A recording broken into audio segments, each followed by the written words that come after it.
Tuhan bersamamu.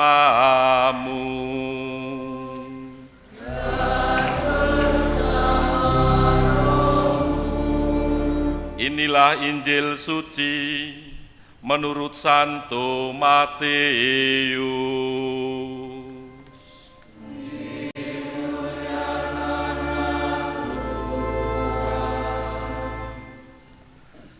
Sekali peristiwa, berkatalah Yesus kepada imam-imam kepala dan tua-tua bangsa Yahudi, "Dengarkanlah perumpamaan ini. Adalah seorang tuan tanah membuka kebun anggur dan menanam pagar sekelilingnya. Ia menggali lubang tempat memeras anggur dan mendirikan menara jaga di dalam kebun itu. Kemudian ia menyewakan kebun itu kepada penggarap-penggarap, lalu berangkat ke negeri lain. Ketika hampir tiba musim petik, ia menyuruh hamba-hambanya kepada penggarap-penggarap itu untuk menerima hasil yang menjadi bagiannya. Tetapi penggarap-penggarap itu menangkap hamba-hambanya itu, yang seorang mereka pukuli, yang lain mereka bunuh, dan yang lain lagi mereka lempari dengan batu. Kemudian Tuhan itu menyuruh pula hamba-hamba yang lain, lebih banyak daripada yang pertama. Tetapi mereka pun diperlakukan sama seperti kawan-kawan mereka. Akhirnya Tuhan itu menyuruh anaknya kepada mereka. Pikirnya, anakku akan mereka segani.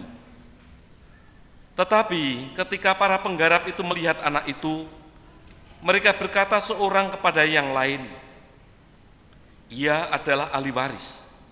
Mari kita bunuh dia supaya warisannya menjadi milik kita. Maka mereka menangkap dia dan melemparkannya keluar kebun anggur itu, lalu membunuhnya. Maka apabila tuan kebun anggur itu datang, apakah yang akan dilakukan dengan penggarap-penggarap itu? Kata imam-imam kepala dan tua-tua bangsa Yahudi kepada Yesus, ia akan membinasakan orang-orang jahat itu, dan kebun anggurnya akan ia sewakan kepada penggarap-penggarap lain yang akan menyerahkan hasil kepadanya pada waktunya.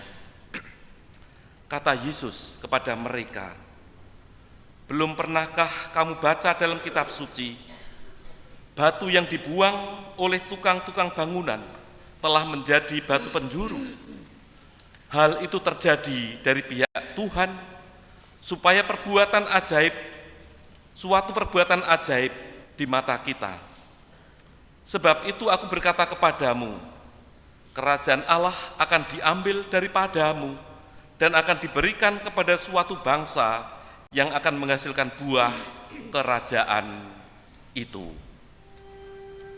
Demikianlah sabda Tuhan.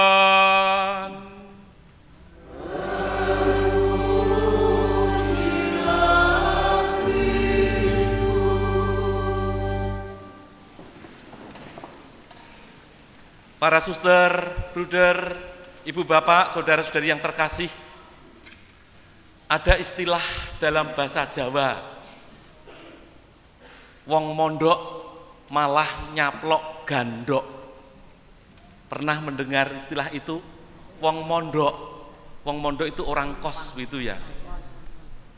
Wong mondok di rumah malah nyaplok gandok, malah pengen menguasai isi rumah itu. Nampaknya ungkapan wong mondok malah pengen nyaplok gandok terlukis dalam bacaan Injil yang kita dengarkan pada hari ini. Jelas bahwa tuan kebun anggur itu telah membangun seluruh perkebunan dengan berbagai macam peralatan, dengan keamanan yang sangat-sangat luar biasa.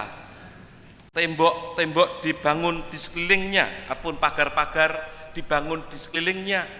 lalu mulai mencari penyewa kebun anggur itu, dan lalu tuan ini pergi ke negeri lain.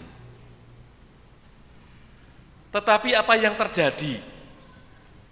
Dikisahkan bahwa penggarap-penggarap kebun anggur yang sebetulnya mereka ini menyewa, ketika sang tuan kebun anggur ini ingin mendapatkan hasil, mungkin sang tuan kebun anggur ini mengadakan yang namanya supervisi gitu ya, supervisi, kunjungan ke tempat usahanya. Dia menyuruh orang-orang utusannya, tetapi apa yang terjadi? Orang-orang utusannya ini justru malah dianiaya. Tidak hanya dianiaya, tetapi juga utusannya ini malah dibunuh. Mengutus lagi, lebih banyak jumlahnya, tetapi juga mengalami nasib yang sama.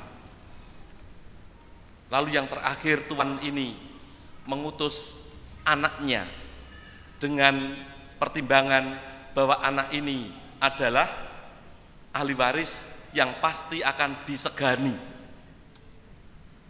Tetapi dasar penyewa ini orang-orang yang serakah kan? Anak ahli waris yang mestinya disegani ini pun juga dibunuh.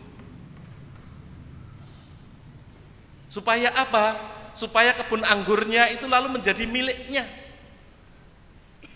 Sudah diberi pekerjaan, akhirnya malah pengen menguasai. Ini adalah perumpamaan yang diajarkan oleh Yesus kepada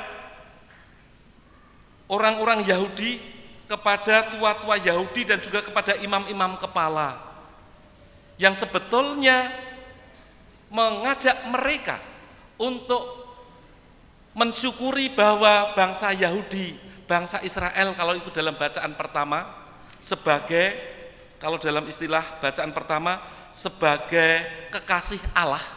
Bangsa Israel itu adalah kekasih Allah, bangsa pilihan Allah, diberi kepercayaan untuk menggarap, untuk mendapatkan keselamatan,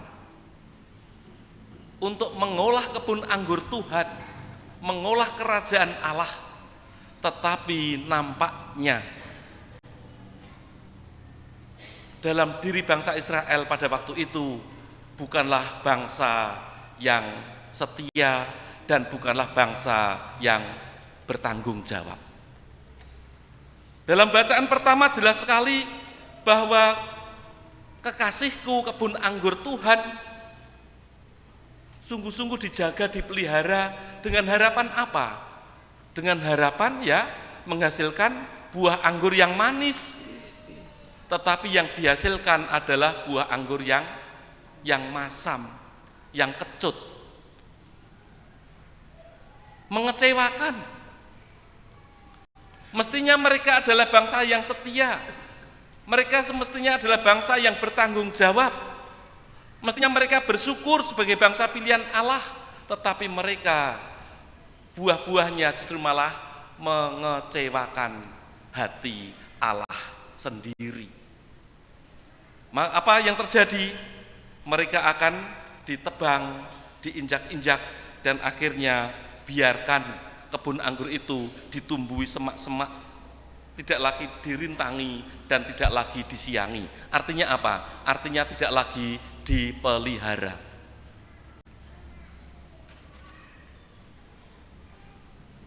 Bacaan-bacaan hari ini lalu membawa pesan apa kepada kita semua? Bahwa kita ini adalah Israel baru. Bapak Ibu, orang Katolik adalah Israel baru. Berkat baptisan yang telah kita terima, kita telah diangkat menjadi anak-anak Allah. Diharapkan kita, orang-orang beriman kepada Kristus, adalah orang-orang yang setia, adalah orang-orang yang bertanggung jawab akan tugas perutusan kita sebagai orang-orang Katolik. Kita diajak sebagai orang-orang Katolik untuk menghadirkan kerajaan Allah di dalam kehidupan kita ini. Kita diajak sebagai Israel baru untuk mewujudkan kerajaan Allah dalam kehidupan kita, di tengah-tengah keluarga kita, di tengah-tengah lingkungan kita, dan di tengah-tengah masyarakat kita. Kita jangan sampai sebagai orang-orang yang telah dipilih oleh Allah, Israel baru, menjadi orang-orang beriman yang mengecewakan hati Tuhan. Kita diajak untuk mewujudkan kerajaan Allah. Wujud konkretnya apa kerajaan Allah? Kerajaan Allah itu adalah suasana. Kerajaan Allah itu adalah situasi dan keadaan, bukan tempat. Kerajaan Allah itu kalau dalam bacaan Injil jelas, ketika orang buta melihat, orang tuli mendengar, orang lumpuh berjalan. Artinya apa? Kerajaan Allah adalah situasi suasana yang penuh dengan kegembiraan, yang penuh dengan sukacita, yang penuh dengan ketenteraman, yang penuh dengan kedamaian, yang penuh dengan kasih, yang penuh dengan keadilan. Itu adalah kerajaan Allah, dan itu menjadi tugas kewajiban kita untuk menghadirkannya. Mari kita hadirkan kerajaan Allah di tengah-tengah keluarga kita. Apa itu? Mari kita saling menyapa satu dengan yang lain, tidak malah saling mendiamkan. Mari kita ciptakan suasana keluarga yang penuh dengan kedamaian dan kerukunan, keluarga yang sungguh-sungguh harmonis. Mari kita ciptakan suasana masyarakat yang penuh dengan keadilan, yang penuh dengan kasih. Maka menjadi orang-orang Katolik, orang-orang yang sudah dibaptis, berarti kita diajak untuk menghadirkan wajah Allah yang penuh dengan belas kasihan, menghadirkan wajah Allah yang penuh dengan cinta kasih dalam kehidupan ini. Semoga lewat bacaan-bacaan yang kita dengar pada hari ini, kita menjadi pribadi-pribadi orang beriman yang setia. Kita menjadi pribadi-pribadi orang-orang beriman yang bertanggung jawab akan tugas perutusan yang diberikan oleh Allah kepada kita, yakni menghadirkan dan mewujudkan kerajaan Allah dalam kehidupan kita secara nyata. Kita mulai dari mana? Mari kita mulai dari diri kita sendiri. Jangan begitu sering kita merasa khawatir kalau itu dalam bacaan kedua. Jangan kita selalu cemas dengan hidup ini, tetapi mari kita hidup penuh dengan syukur. Mari kita ciptakan kerajaan Allah di tengah-tengah keluarga kita, keluarga yang penuh dengan keharmonisan, keluarga yang penuh dengan damai sejahtera, keluarga yang penuh dengan ketenteraman.